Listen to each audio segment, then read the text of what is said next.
नमस्कार news room को स्वागत करुछि मु अभिन्न आशुतोष।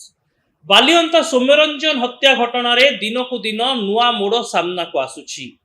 भिड़ जनित हत्याकांड पछरे एक बड़ शत्रुता किंबा एक हत्या षडयंत्र थिबा नै परिवार लोकंक अभियोग परे प्रत्येकटी अभियोग को तन्न तन्न करी जांच करुछि क्राइम ब्रांच। आउ एहारी भितरे चांचल्य सृष्टि करिछि सौम्यंक हाथलेखा डायरी। क्राइम ब्रांच रो टीम सौम्यंक गाँ मौजपुर को जाई सेठारु सौम्यरंजन को हाथलेखा डायरी को जबत करिसंती। तेबे ए डायरी काहेकि गुरुत्वपूर्ण दर्शक बंधु आज रही रिपोर्ट रे मु आपन को कहिबी।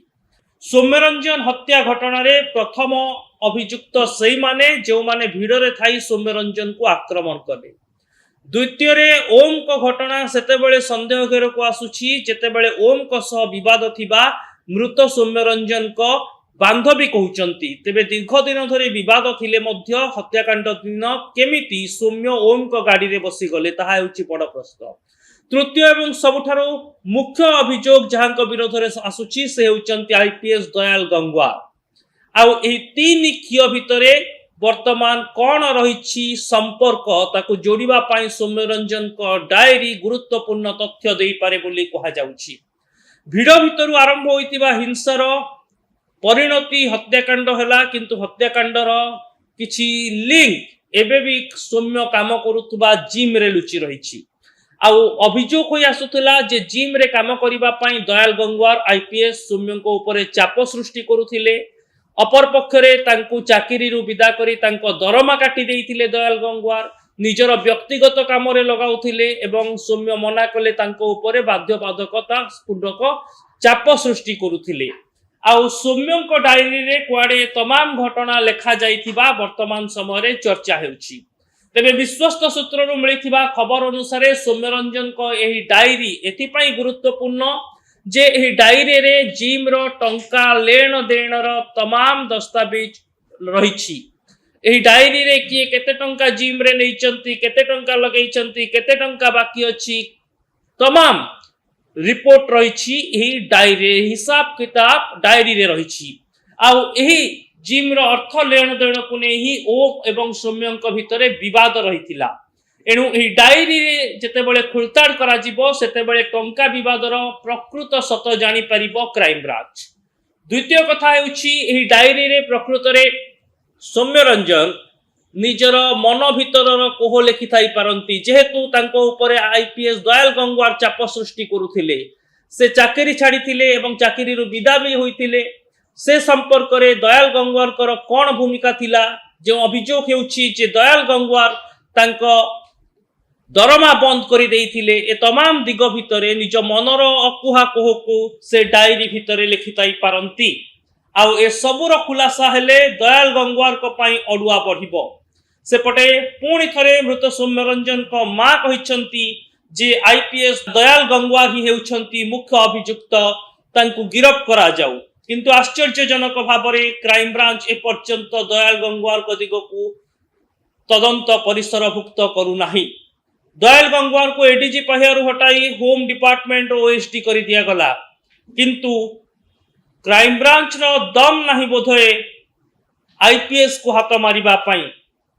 अवश्य जने अधस्तन कर्मचारी जी आयो थिबे क्राइम ब्रांच रो से केमिति एडीजी पाहियार जण ऑफिसर को प्रश्न करिवे ये गोटे व्यवस्थार त्रुटि बोली मध्य कहा जाई पारे। किंतु जेतेबेले सरकार दयाल गंगवार को पदरु हटाई देउचंती चर्चा हेउछि जे सरकार को पाखरे प्राथमिक सुराग रहिछि जे दयाल गंगवार सौम्यरंजन को ऊपर चाप सृष्टि करुथिले तांको व्यक्तिगत काम रे लगाउथिले तांको निर्यातित करुथिले। हेले क्राइम ब्रांच कार्यानुष्ठान न नेबा तांको पचरा उचरा न करिबा दयाल गंगवार को संपर्क रे क्राइम ब्रांच पूरा मुह बंद करी बसिबा सरकार को अकल सृष्टि करि पारे। क्राइम ब्रांच दर्शेबा को चाहूछि कि सरकार दयाल गंगवार को बदली करी भूल करिसंती दयाल गंगवार पूरा निर्दोष या साब्यस्त करिबा पाई क्राइम ब्रांच निजर कळ बळ कौशल लगाई देबनी तो। आ जदि हा हुए तेबे सौम्यरंजन न्याय पाइबे केमिति। आईपीएस को चापरे चेपा हेउनी तो आम व्यवस्था। आईपीएस को चापरे क्राइम ब्रांच चेपा होई जाउनी तो। ए तमाम प्रश्न और प्रसंग भितरे डायरी गुरुत्वपूर्ण। ए डायरी रे सौम्यंकर अकुहा कथा थाई पारे। कहा जाउछि सौम्य जो मानसिक चापर थिले से तमाम घटनाक्रम से डायरी रे लेखा रही।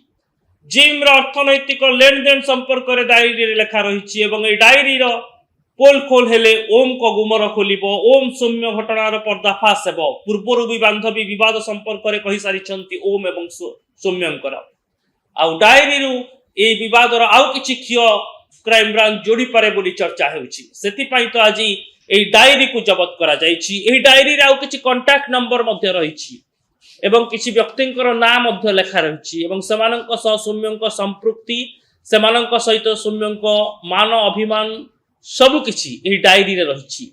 आ सते जेमिति ए डायरी एबे सौम्यंक वर्तमान रे तांकर जमानबंदी होई सामना को आसीबो। आ डायरी भितरु सत बाहरिले दयाल गंगवार को अड़ुआ आहुरी बढ़िबो। किंतु सेते बेले ए पूरा घटना न्याय पाइबो जेते बेले दयाल गंगवार को ऊपर क्राइम ब्रांच कार्यानुष्ठान नेबार साहस करिबो। अन्यथा जे आईपीएस अधिकारी भूल कले मध्य विधि व्यवस्था को दली मकची रखिबार क्षमता रखंती। आईपीएस को पाई आईन रो भिन्न बाट रहिछि। गळा बाट दे आईपीएस खसी जाई पारंती। ए वार्ता लोकंक पाखरे जीवो जहा द्वारा क्राइम ब्रांच ऊपर लोकंकर भरोसा टूटी जीवो। क्राइम ब्रांच रो वरिष्ठ अधिकारी माने रिपोर्ट जदि देखुथिबे ए दिगरे निश्चित विचार विमर्श करिवे। सेपटे ओम सौम्य लिंक हत्या पूर्वर घटनाक्रम हत्या परे ओम कर बयान ए तमाम कियो ए डायरी सहित वर्तमान जोड़िबो क्राइम ब्रांच। आ ए सबु हेले केवल भिड़ जो भिड़ रे थिबा लोक माने सौम्य को हत्या करिसंती सेमाने बंधा हो नांती बरम एही हत्याकांड पछरे परोक्ष एवं प्रत्यक्ष भाव में संपृक्त रहिथिबा हत्या पई प्रवर्ताइथिबा सौम्य को मानसिक स्तर रे दुर्बल करि दैथिबा प्रत्येक अभियुक्त गिरफ होई पारंती। अपेक्षा रहिबो जे क्राइम ब्रांच निरपेक्ष तदंत करू आखि दृश्य तदंत करू चापर चापरे तदंतकारी संस्था पेशी न हेउ एवं दयाल गंगवार को मध्य पचरा उचरा करा जाऊ तांको ऊपर भी कार्यानुष्ठान हो। तेबे रिपोर्ट संपर्क रे आपनकर मतामत देबा को हेले आपण न्यूज रूम को हम सोशल मीडिया साइट यूट्यूब और फेसबुक रे सब्सक्राइब करंतु वीडियो को लाइक और शेयर करंतु कमेंट बॉक्स रे निजर मत लिखंतु। रहुछि नमस्कार।